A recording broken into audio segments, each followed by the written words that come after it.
सबके आने की वेट भी हो जाएगी, सब लोग ध्यान में बैठते चले जाएं।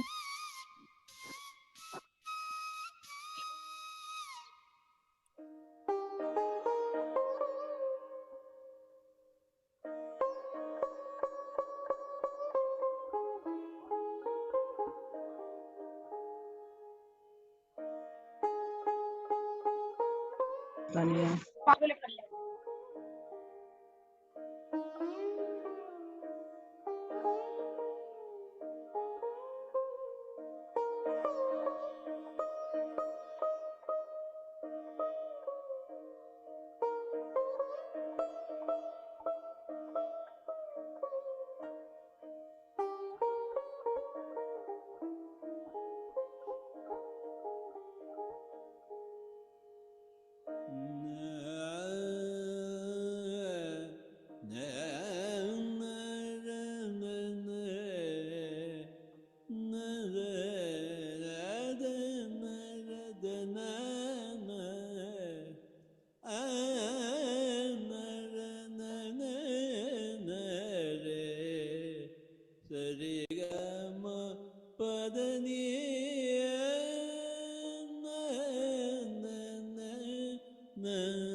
यस मास्टर्स, धीरे धीरे सभी इस ऊर्जा को पूरी तरह से अपने अंदर समेटते हुए बाहर आ जाएं। और आज का जो हमारा महाअवतार बाबा जी से रिलेटेड बुक है, उसका आगे का चैप्टर शुरू करेंगे।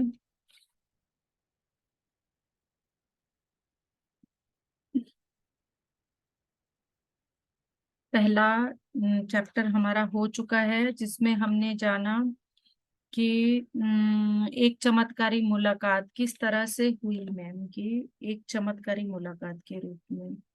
अब हमने ये जाना है कि हम्म,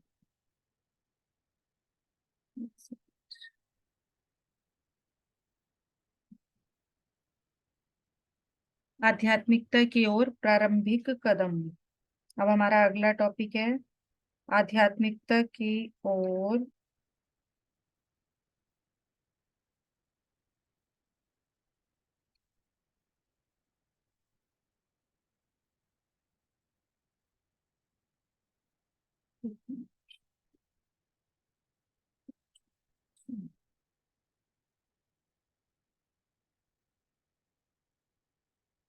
मैं आपको वो पिक दिखा देती हूँ कल वाली, पहले कल वो भेजनी रह गई थी, तो पहले हम वो पिक देख लेते हैं जो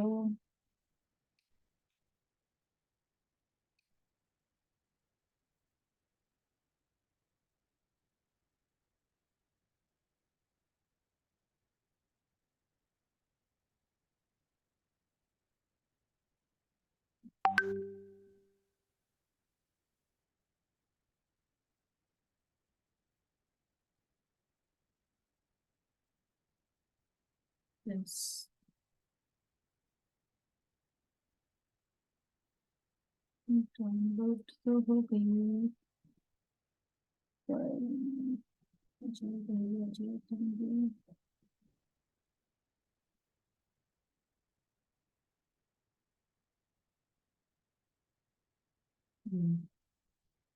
यस, अपने करते हैं स्क्रीन शेयर, चेंजेस, वो सब देखेंगे, सबको स्क्रीन दिख रहा है? हाँ मैम। इसमें पिक्चर क्लियर दिख रहा है आपको? देखिए नीचे पिरामिड है, हाँ जी मैम।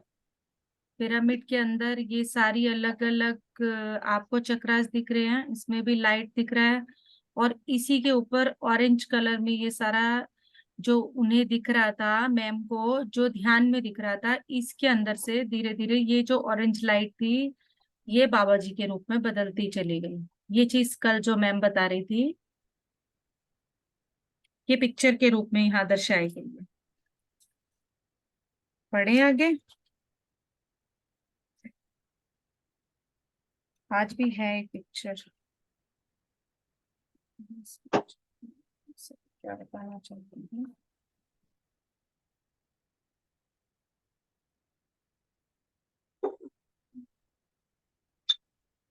आज भी पिक्चर है हमारे पास।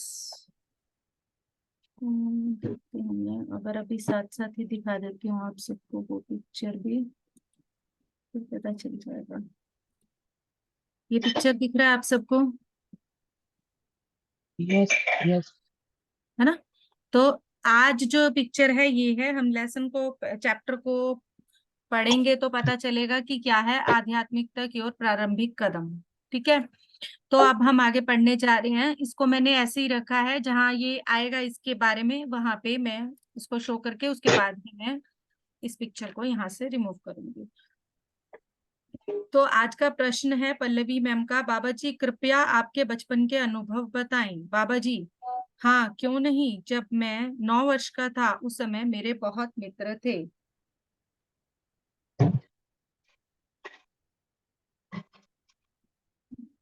फोटो मैं बाद में भेजती हूँ, अभी सबकी आई नहीं है, तू एक बार रेडी कर ले, इसके हिसाब से फोटो नहीं आई अभी मेरे पास सबकी। मैम लीना मैम, आप अगर सेशन लेना चाहते हैं तो प्लीज अपना फोटो भेजें, और लक्ष्मी मैम आप भी प्लीज अगर सेशन लेना चाहते हैं तो अपना फोटो भेजें। बिमला मैम आप भी अगर सेशन लेना चाहते हैं तो अपना फोटो भेजें, अभी भेजें जस्ट मेरे पास, ताकि मैं फ्लायर बनवा लूं। कल मेरे लिए पॉसिबल नहीं होगा, कल 4 बजे के बाद हम लोग 72 आवर्स के लिए बिजी हो जाएंगे, तो मैम फ्लायर आपके पास बनवाने मेरा का। है। रेखा गुप्ता मैम नहीं है सिंगल का, अच्छा ठीक है, मैं देती हूँ। आप एक बार दे देना, क्योंकि सबकी एक जगह आती चली जाएगी तो मैं डायरेक्ट बेटे के पास भेजती चली जाऊंगी, तो फ्लायर बन जाएंगे टाइम के अकॉर्डिंग। फ्लायर्स जब जाएंगे तो वो और भी अच्छा लगेगा हमारा, क्योंकि अब ग्रुप में पार्टिसिपेंट्स बढ़ते चले जा रहे हैं, तो वो चीज अच्छी लगेगी। आप सब अपनी फोटोज भेजें, और मैंने ये बात इसीलिए पहले भेज दी आप सबको, ताकि अब मैं उसको बोल रही हूँ कि फ्लायर बना, वो कहता है मम्मी मेरे को मटेरियल दो।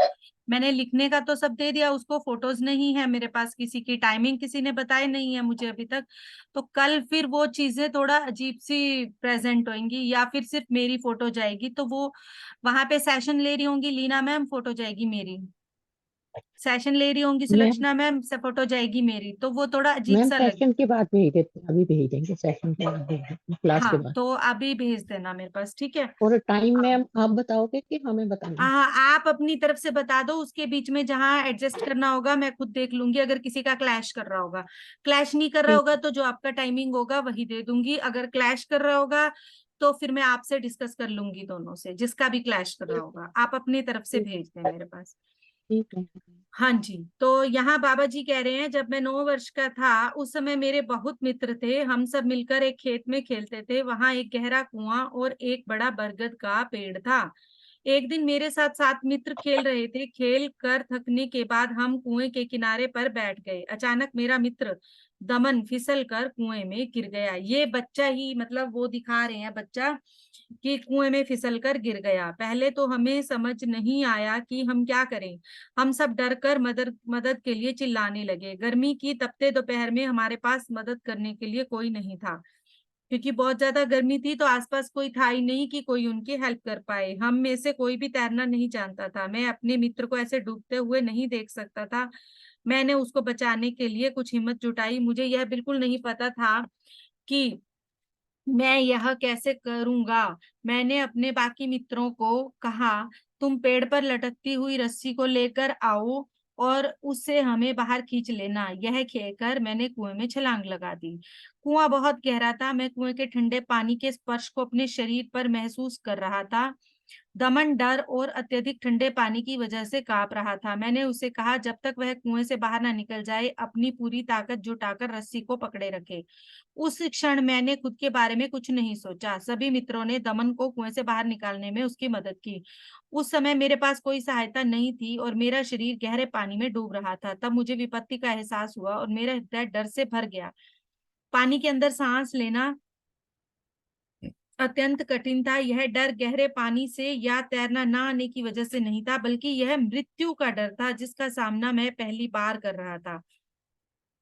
मैं तैरते रहने के लिए अपने हाथों को व्यग्रता पूर्वक चला रहा था। मैं अपने आप को यह सुझाव दे रहा था कि यदि मैं कुएं से बाहर निकलने में दमन की मदद कर सकता हूं तो मैं अपनी भी मदद कर सकता हूं। उस समय मेरे भीतर कुछ बदलाव आने लगा। मैंने यह महसूस किया कि हमें कोई भी नहीं हरा सकता, केवल हमारा डर ही हमारी हार का कारण है। मैंने इसे एक चुनौती की तरह स्वीकार किया। मैंने अपने शरीर से प्रेरणादायक और सद्भावनापूर्ण वार्तालाप करना शुरू किया।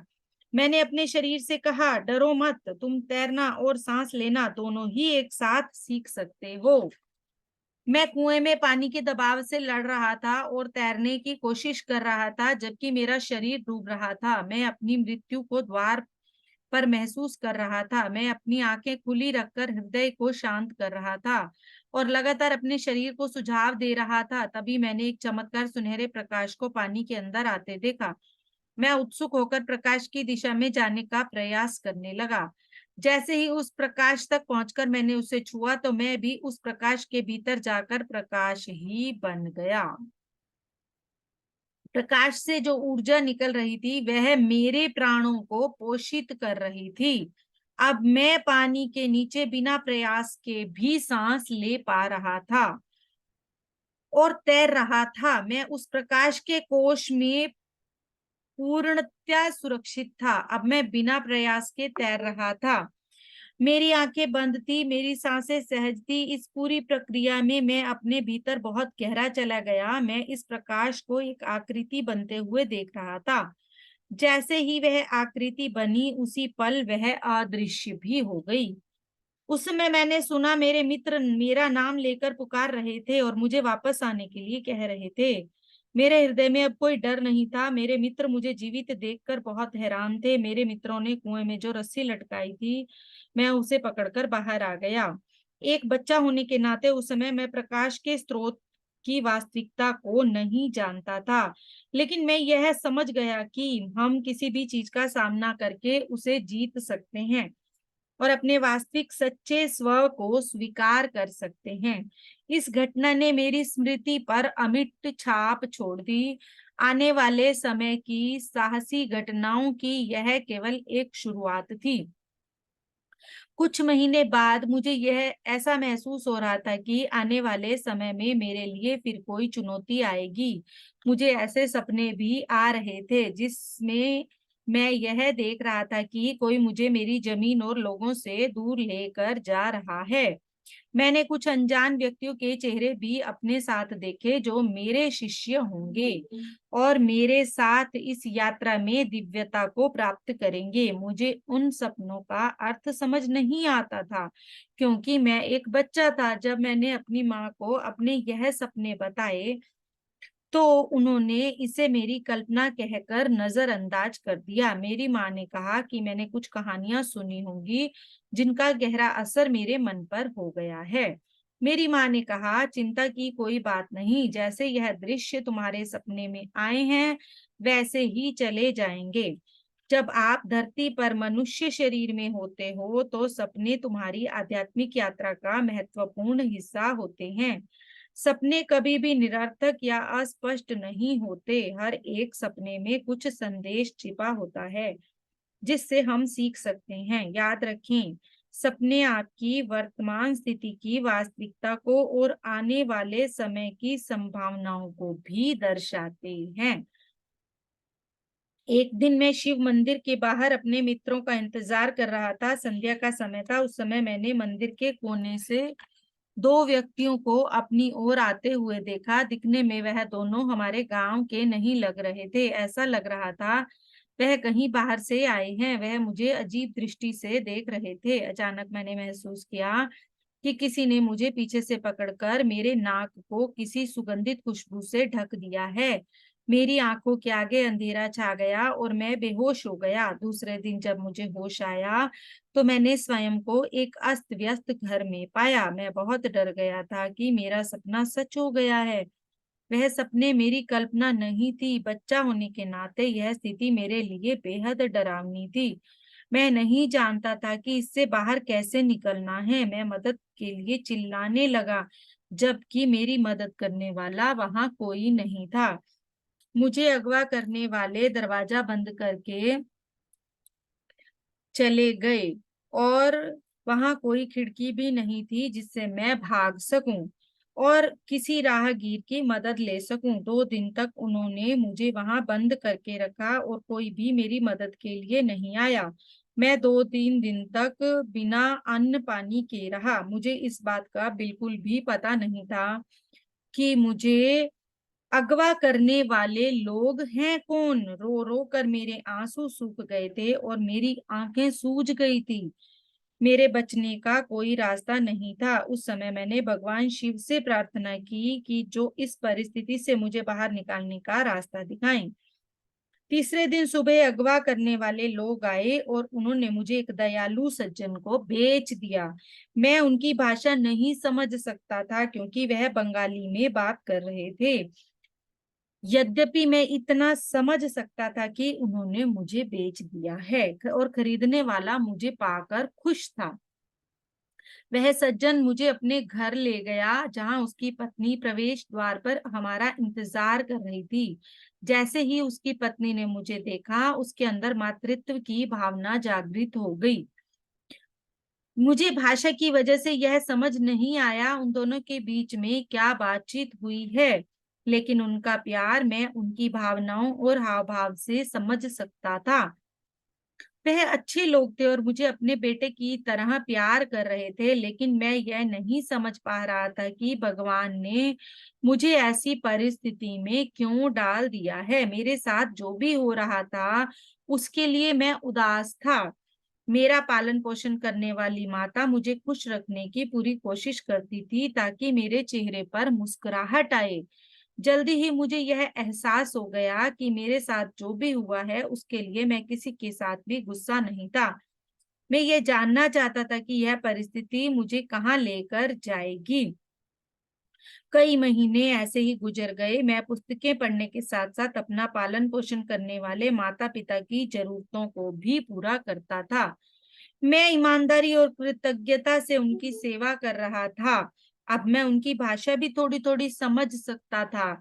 जैसे जैसे दिन बीतते गए मैं एक पुत्र के कर्तव्य का पालन कभी असफल नहीं हुआ। शीघ्र ही मेरी इस निस्वार्थ सेवा से मेरे पिता का हृदय द्रवित हो गया और एक दिन मेरे पिता ने कहा, मेरे प्यारे बच्चे, मैं यह जानता हूं कि तुम यहाँ खुश नहीं हो। तुम अपने परिवार को याद कर रहे हो। मुझे नहीं पता तुम कहाँ से आए हो। तुम्हारे लिए हमें माता पिता स्वीकार करना कठिन है, क्योंकि हमने तुम्हें धन देकर खरीदा है। मैंने जो किया है उसके लिए मैं तुमसे क्षमा चाहता हूँ। तुम किसी अच्छे परिवार के लगते हो। मैं केवल तुम्हें एक अच्छा जीवन देना चाहता था।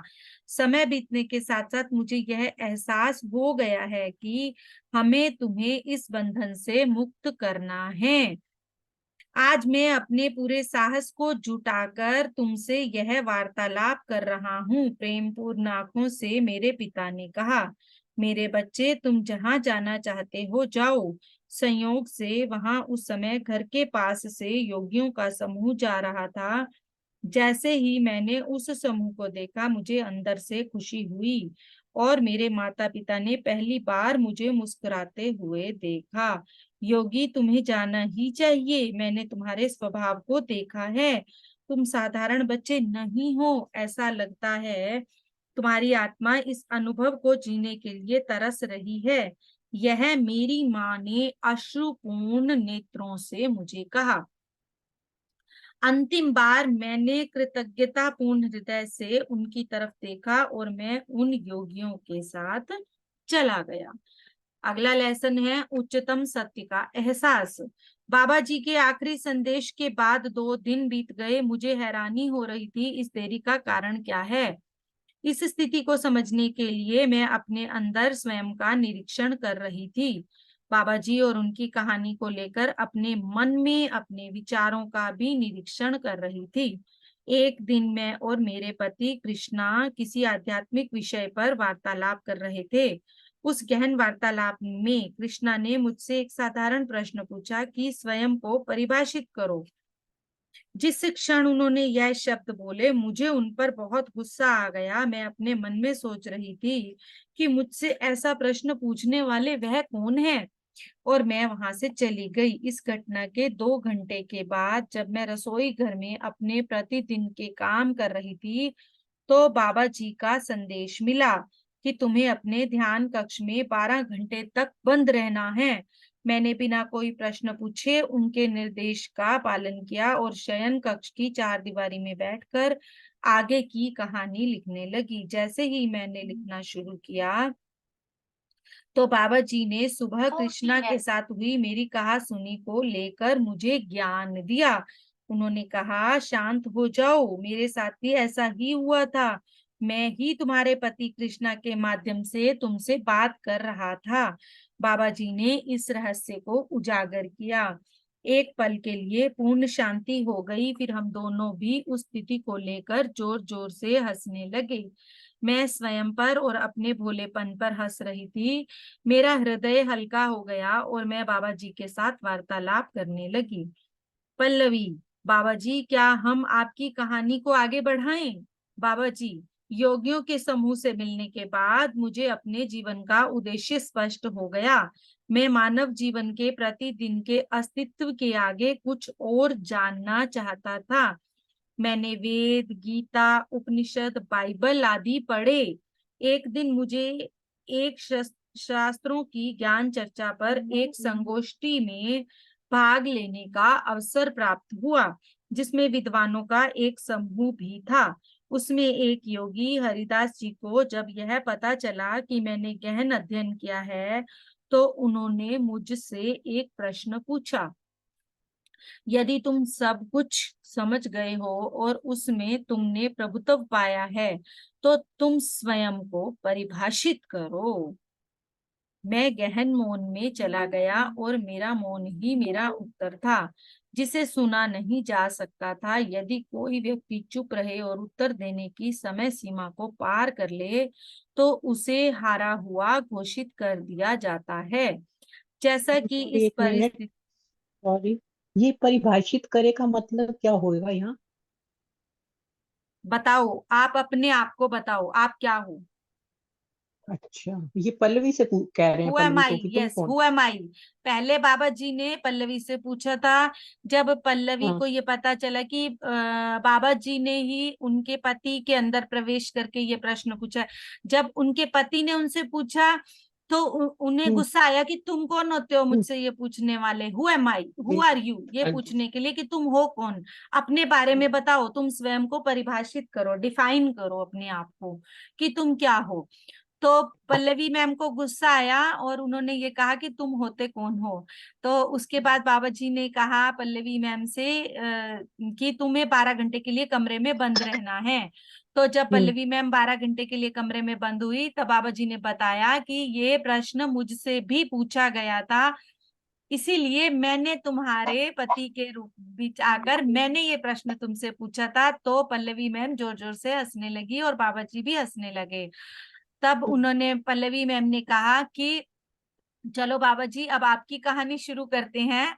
तो बाबा जी ने आगे बताया फिर क्या हुआ। हम्म, बाबा जी क्या बता रहे हैं कि जब बाबा जी की कहानी पीछे रुकी थी, वो यहीं रुकी थी कि वो अपने जिन माता पिता को उन्हें बेचा गया था, उन माता पिता ने उन्हें योगियों के साथ भेज दिया। जब वो एक योगियों के समूह में चले गए, वहां उन्होंने वेद, गीता, उपनिषद, बाइबल आदि पढ़े। तो एक दिन शास्त्रों की ज्ञान चर्चा पर एक बैठक संगोष्ठी में उन्हें भाग लेने का मौका मिला, जिसमें विद्वानों का एक बहुत बड़ा समूह था और उसमें एक योगी थे, हरिदास। जब उन्हें यह हम्म, पता चला कि मैंने बहुत सारे वेदों ग्रंथों का अध्ययन किया है, तो उन्होंने हम्म, मुझसे यह प्रश्न किया कि यदि तुम सब कुछ समझ गए हो, उसमें तुमने अगर प्रभुत्व पा लिया है, तो तुम स्वयं को परिभाषित करो। हम्म, अब समझ आ गई इतनी? अब समझ आ गई ना।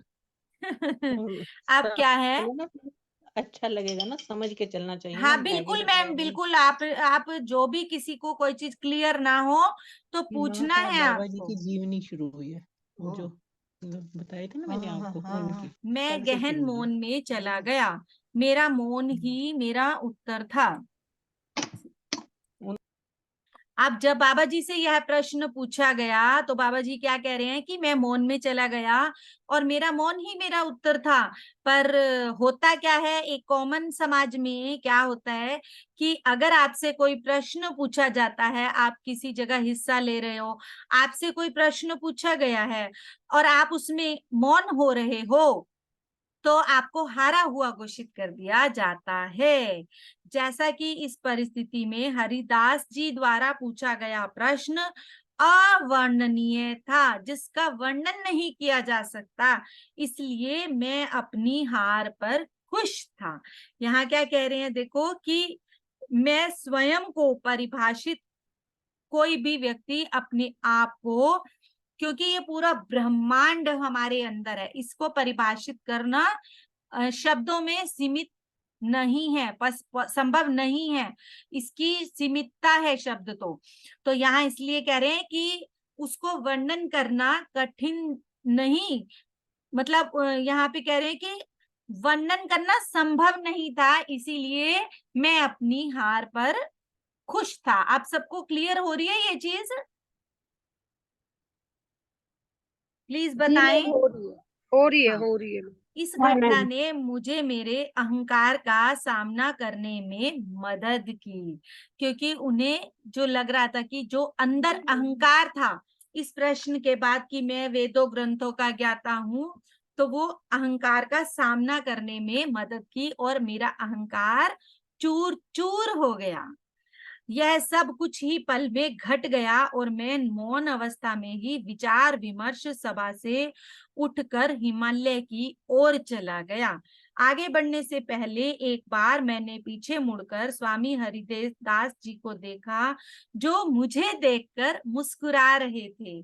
जब मैंने हरिदास जी के पीछे भगवान शिव को खड़े देखा, तो इस दृश्य ने मेरे मन को स्तब्ध कर दिया, हैरान कर दिया। ये बात समझ आई सभी को, जो अब मैंने लाइन पढ़ी है?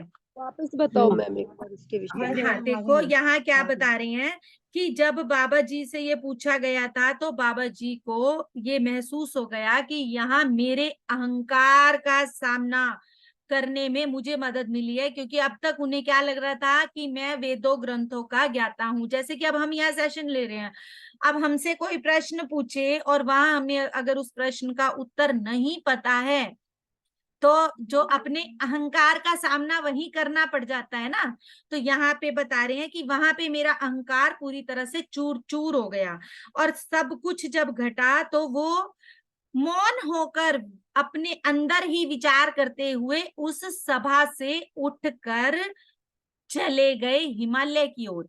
पर जब हिमालय की ओर वो सभा से उठकर जाने लगे, जिन योगी हरिदास ने उनसे यह प्रश्न किया था कि स्वयं को परिभाषित करो, उस प्रश्न के उत्तर करने वाले को जब उन्होंने मुड़कर देखा, बाबा जी ने, महाअवतार बाबा जी ने मुड़कर देखा स्वामी हरिदास जी को, तो हरिदास जी मुस्कुराने लगे, और जैसे ही वो मुस्कुराए तो उन्हें हरिदास जी के पीछे शिव भगवान खड़े हुए दिखाई दिए।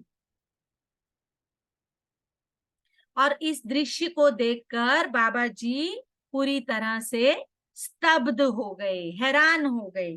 मुझे तुरंत यह समझ आ गया कि यह प्रश्न हरिदास जी ने नहीं पूछा, बल्कि परम चैतन्य शिव ने मुझसे पूछा है।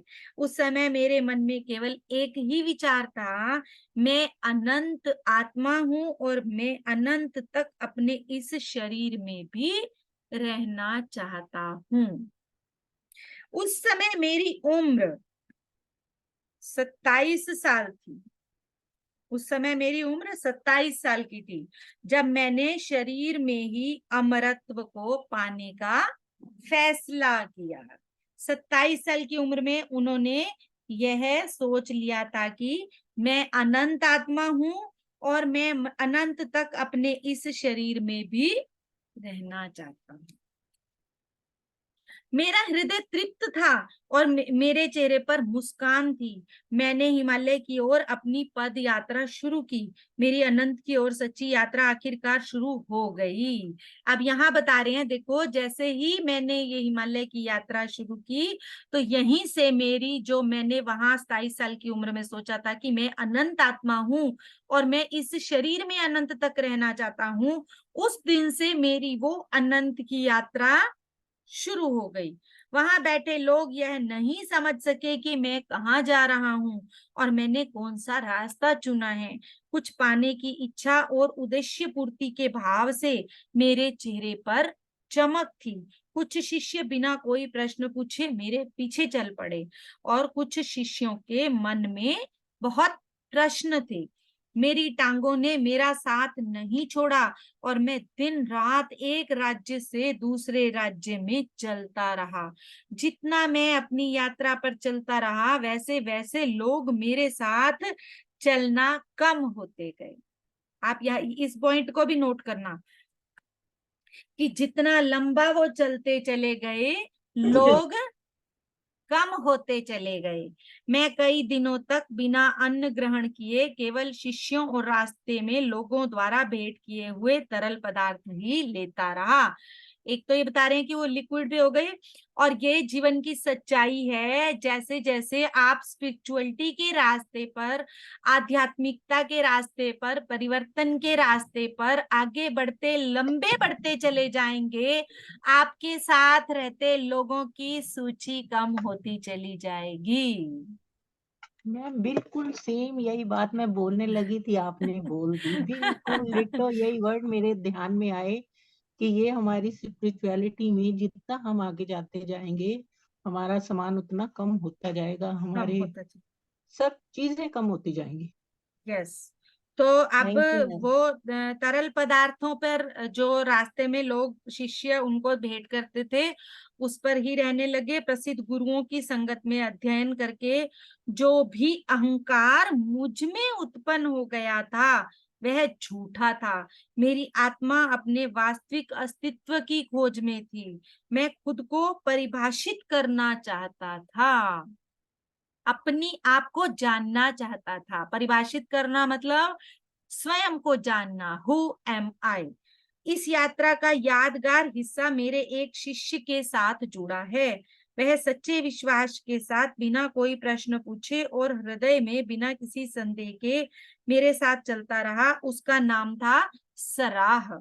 पल्लवी, कृपया अपने शिष्य सराह के बारे में कुछ और बताएं। बाबा जी, सराह एक नेक, दयालु, समर्पित और उदार आत्मा थी। उसका उद्देश्य मानवता की सेवा करना था। श्रीलंका जाते समय 15 साल की उम्र में एक छोटे से गांव में मैं सराह से मिला। वह उस समय केवल 7 वर्ष का था और गेरुए वस्त्रों में उसने अपनी योगी बनने की इच्छा को प्रकट किया। उसकी मुस्कुराहट निश्चल थी। वह हमेशा एक सन्यासी के जीवन से प्रभावित था और जो भी योगी उसके गांव के स्थान पर आते थे उन सब से वह भेंट करता था। जब मैं उससे मिला तब वह अपनी माता के साथ था।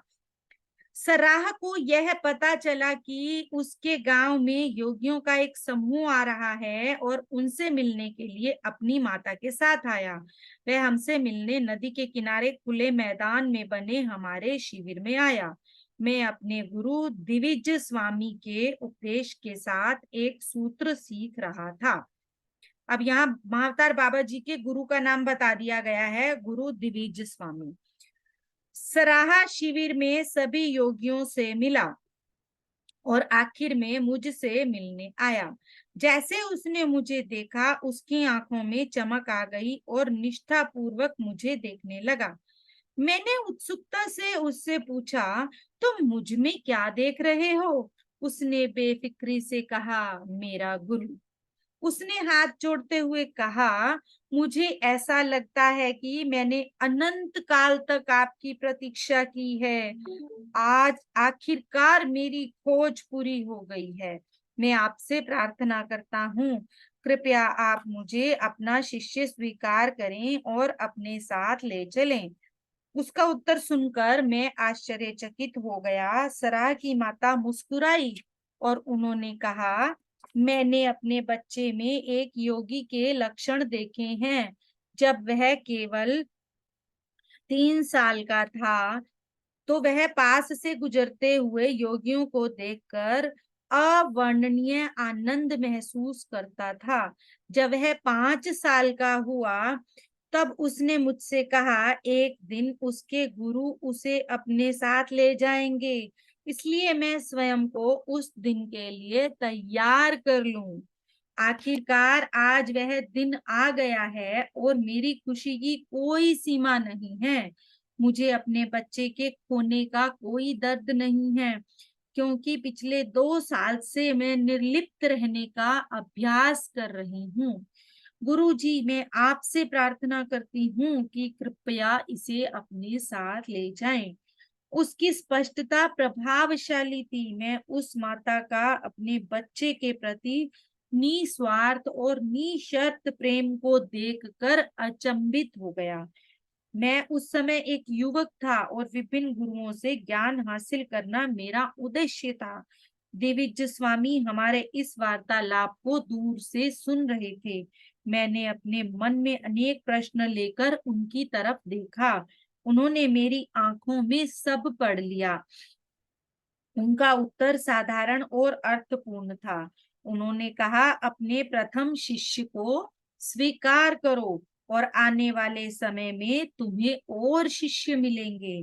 तुम्हें इसे अपने साथ ले जाने में नहीं झिझकना चाहिए। जैसे ही सराह ने मेरे पैर छुए, मैंने मुस्कुराकर उसे गले लगा लिया। वहां से मेरी सराह के साथ यात्रा शुरू हुई। कई वर्ष बीत गए। सराह हमेशा मेरे साथ रहता था। पद यात्रा करते करते एक दिन हम बद्रीनाथ के नजदीक पहुंच गए। मैं जानता था कि आगे की यात्रा मुझे अकेले ही करनी है। मैंने सराह को योगियों के समूह में वापस जाने के लिए कहा। चिंता मत करो, मैं वापस आऊंगा। यह हमारी यात्रा का अंत नहीं है। मुझे अपनी आत्मा के उद्देश्य को प्राप्त करना है। मैंने प्यार से सराह को यह बताया। उसकी आंखों में आंसू थे और चेहरे पर लंबी मुस्कुराहट थी।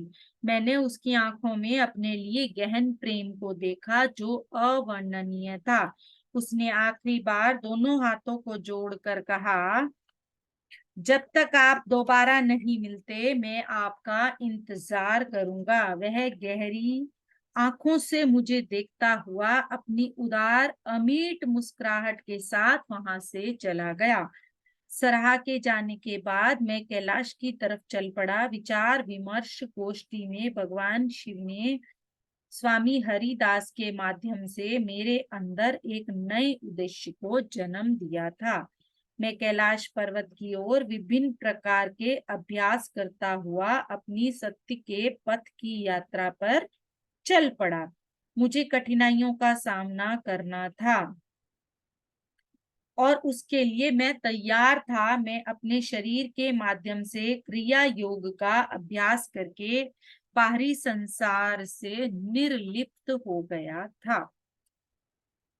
अब एक और फोटो है बाबा जी की यहाँ पर, तो ये भी मैं फोटो के माध्यम से आप सबको दिखा देती हूँ। मैंने जो जो भी किसी भी तरीके से बताने का कोशिश किया है मैं आप सबको,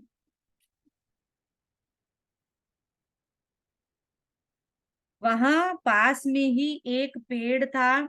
यह पेड़ मुझे बहुत चमत्कारी लगा, इसलिए वहां मैंने पेड़ के नीचे बैठने के लिए एक चट्टान को चुना। हवा के झोंके से पेड़ धीरे धीरे झूम रहा था। मैं उसका आनंद लेते हुए बैठकर गहन ध्यान साधना में चला गया। शुरुआत के दिनों में मैं ज्यादा दिन तक उपवास नहीं कर सकता था। मेरा मन शरीर की जरूरतों पर ज्यादा ध्यान देता था और भूख की वजह से मुझे कष्ट होता था। धीरे धीरे यह प्रक्रिया विपरीत हो गई और मैं अपनी आत्मा के साथ जुड़ गया और मेरा मन पर नियंत्रण हो गया। शरीर से निर्लिप्त होने पर मैं ऊर्जा को ग्रहण करने लगा और जिससे मुझे जीवित रहने के लिए भोजन की आवश्यकता नहीं होती थी। एक जगह से दूसरी जगह कितना भी पैदल चलने पर मुझे भूख नहीं लगती थी। मैंने यह महसूस किया कि केवल मेरी आत्मा और मन ही नहीं, मेरा शरीर भी जानना चाहता था और यह तीनों एक दूसरे के साथ पूर्ण तालमेल में थे। यहाँ साफ साफ देखो एक चीज और आ रही है सामने कि जब आप कुछ जानना चाहते हो तो शरीर और मन सब कुछ पूर्ण तरीके से एक ही मेल में होना जरूरी है। यहाँ ये चीज बता रहे हैं, तभी आप किसी उद्देश्य को पूरा कर सकते हो। यहाँ एक फोटो हो रहा है, देख लो सभी। इसके बीच में यहाँ ये फोटो दिखाई है जहां पर पूरी तरह से उन्हें अपनी अवस्था, जैसे वो ध्यान में चले गए, पूरी तरह से जो अपना दृश्य बता रहे हैं उसके बारे में है। पल्लवी, बाबा जी क्या आपके कोई पूर्व जन्म भी हैं? बाबा जी हाँ। पल्लवी, क्या आपने इस जन्म के बाद जिसकी हम बात कर रहे हैं कोई और जन्म नहीं लिया है? क्या वास्तव में आप उसी शरीर में हैं? बाबा जी हाँ। कैलाश पर्वत के पास उस पेड़ के नीचे मैं 3 साल तक गहन ध्यान में रहा। उन 3 सालों ने मुझे अनंत तक उसी शरीर में रहने योग्य बनाया। मैंने चिर युवा अवस्था को प्राप्त किया है। हमेशा उसी 27 से 30 साल की उम्र की अवस्था को पूरी तरह से उन्होंने हमेशा के लिए उसी शरीर में प्राप्त कर लिया है। उस बड़े पेड़ ने मेरे शरीर को 3 साल तक सुरक्षित रखा। जब मैंने ध्यान अवस्था से बाहर आकर आंखें खोली तो वह पेड़ शिव में परिवर्तित हो गया और अपनी जटाओं से गंगा का पवित्र जल मेरे शरीर के ऊपर बरसाया और कहा, तुम्हें अंधकार में रहने वाली आत्माओं के पास जाना है और जो प्रकाश के लिए तड़प रही हैं उनके आत्मा के मार्गदर्शक बनकर उन्हें क्रिया योग का ज्ञान दो। ऐसा कहकर वह अदृश्य हो गए। मेरे जन्म नाम नागराज था और कुछ लोग मुझे योगी कहते थे।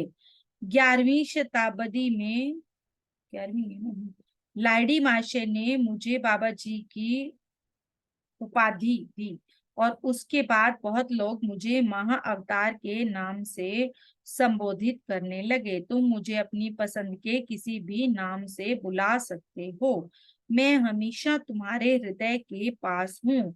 जैसे ही मेरा शरीर अमर हो गया और मैं चिर युवा बन गया हूँ, थोड़े नाम लेकर मैंने सभी पहचानों को छोड़ दिया है। हंसते हुए, तो मेरी ऊर्जा का स्तर बहुत ऊंचा हो गया। यह मैंने जो सिद्धियां प्राप्त की हैं उनकी वजह से नहीं, बल्कि मेरे जीवन के महान उद्देश्य के कारण है। देखो, ये भी एक बहुत बड़ा मैसेज है कि आपके जीवन का उद्देश्य जितना महान और जितना बड़ा होता चला जाएगा, उतनी ही उच्च अवस्था पर आप अपने आप पहुंचते चले जाओगे। जैसे कि हमने पितामह के कई शब्दों को भी हम सब ने नोट किया है कि उन्होंने कहा कि मैं 2095 तक इस धरती पर हूँ, जब तक आखिरी व्यक्ति भी ध्यानी नहीं बन जाता, योगी नहीं बन जाता। तो ये कैसी आती है? ये हमारे उच्च महान उद्देश्यों के कारण ही इन अवस्थाओं को हम प्राप्त कर सकते हैं, और कोई भी कर सकता है। यहाँ ये भी बता रहे हैं, देखो, जो कोई व्यक्ति अपनी आध्यात्मिक उन्नति चाहता है, मैं उन सबके पास जाता हूँ। पल्लवी, बाबा जी, एक बार मैंने आपको गुफा में वृद्ध पुरुष के रूप में देखा था। बाबा जी, हाँ, यह सत्य है। पल्लवी, पर आपने बताया कि इस आयाम में आप उम्र और समय की सीमा से परे हैं। आप मुझे 60 साल की उम्र में क्यों नहीं दिखाई दिए? सॉरी, 30 साल की उम्र में क्यों नहीं दिखाई दिए? बाबा जी हंसते हुए, तुमने जो देखा है वह सही है। तुम मेरी आत्मा की उम्र देखना चाहती थी, शरीर की उम्र नहीं। जब आप कहकर संबोधित करते हैं तो आप शरीर को नहीं, आत्मा को संबोधित करते हैं। जब आप भौतिक शरीर में होते हैं तो आप शरीर से ज्यादा संबंधित होते हैं, जिसका आपकी आध्यात्मिक यात्रा में कोई महत्व नहीं है। तो बाकी हम कल पढ़ेंगे अगला चैप्टर। अब हम ध्यान करेंगे, क्योंकि 4:30 हो चुकी है। 40 मिनट का हम ध्यान करेंगे। अगला जो चैप्टर है हम कल पढ़ेंगे। बहुत ज्यादा बड़ी बुक नहीं है ये, तो हमारी हो जाएगी, 4-5 दिन में हो जाएगी। तो ये पिक्चर देख लिया आप सबने, मैं म्यूजिक लगा देती हूँ उसके बाद। मैम नमस्ते। हाँ, मैम नमस्कार। मैम ये पूर्णिमा के ध्यान में क्या ये बुक का सेशन चलेगा ऐसे ही कि बिल्कुल नहीं? चलेगा, बिल्कुल चलेगा, बिल्कुल चलेगा। 3:30 से? दो सेशन, हमारे हनुमान चालीसा का सेशन भी एज इट इज चलेगा। हमें तो ध्यान ही करना है ना, तो हनुमान हाँ जी। चालीसा का सेशन हमारा 11 दिन का है। तो हमारी 3 तारीख लास्ट डेट है हनुमान चालीसा की, ठीक है?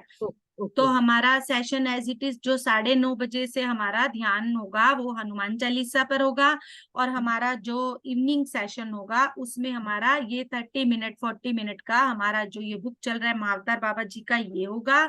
और जो गुरमीत वाला 12 बजे सेशन चल रहा है उसमें 12 से 1 में वो जो ज्ञान लेके आ रही है अपनी पुस्तक से, वो भी होगा। Okay ma'am, thank you. Yes, बीच बीच में एक्सपीरियंस शेयरिंग भी होगा, ठीक है? और कोई क्वेश्चन किसी का? सबने फोटो देख लिया? हाँ जी मैम। यस मैम, देख लिया। हाँ जी मैम। चलते हैं अब।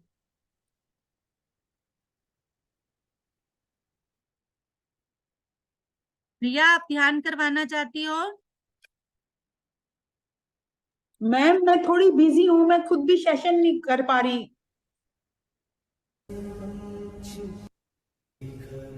अगर बीच में टाइम मेरे को लगा ऐसे तो मैं आपको बोल दूंगी। ओके। ठीक है, बाकी सभी ये बात ध्यान रखेंगे कि सेशन के एंड होते ही मुझे अपना टाइम और अपनी फोटो भेजेंगे, ताकि मैं अभी 2-3 घंटे में बैठ के उसके साथ फ्लायर बनवा लूं। और सभी ध्यान में चले जाएं, रिलैक्सेशन मोड, अपने शरीर को पूरी तरह से शांत करते हुए।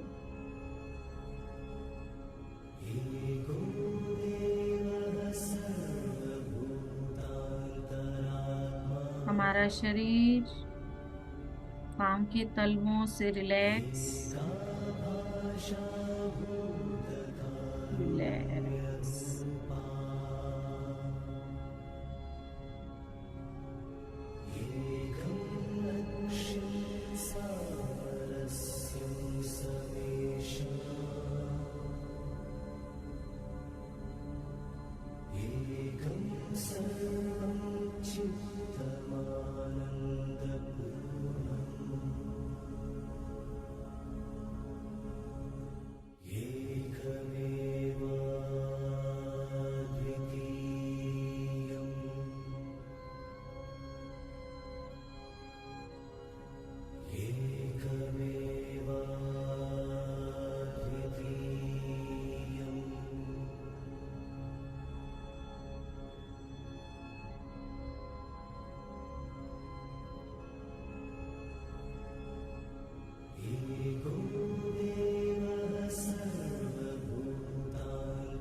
p.m.